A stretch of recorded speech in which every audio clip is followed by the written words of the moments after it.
And a Fox 16 News update. An interview with detectives reveals just how fed up a Jefferson County woman was after she shot and killed her husband over buying pornography last summer. 69-year-old Patricia Hill was sentenced to 16 years in prison last week.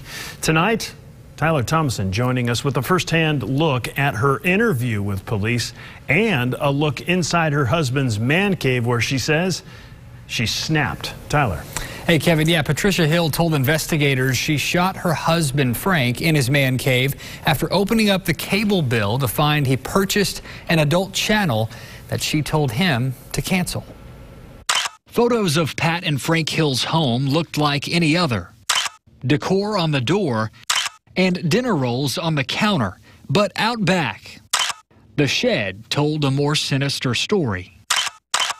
Out there in his so-called man cave with two TVs on and had the pornography on when I walked out there. In our first look at Pat's interview with detectives, the retired nurse describes how Frank's renewal of adult television prompted her to kill him last July. And I went and got the .22 and I shot him in the leg. Then I shot again.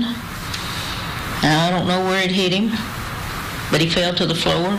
Authorities say the second bullet hit Frank in the head. Like I said, I just snapped. I don't know. Photos inside Frank's man cave paint a grim picture of the crime and of the couple's relationship. Did Mr. Frank live in that shed?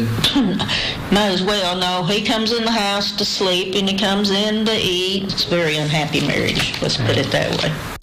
Just last week, Pat was sentenced to 16 years in prison for killing her husband of 17 years. A glimpse at a family that appeared normal. That's something I can't tolerate. I understand. Until someone changed the channel. 69-year-old Patricia, or Pat, Hill will be eligible for parole in 8 years. Frank Hill was 65 years old. As for the pornography channel that he was supposedly subscribing to, was this a one-time deal, or is there a history there? Is there a record of that? It appears there's a history there. In parts of her interview with detectives, she says that in the past she had thrown away adult VCR tapes that he also kept in the man cave that he had in the past. It appears this was something that had built up and, as she put it, caused her to snap. My goodness. Okay. All right, Tyler. Thank you.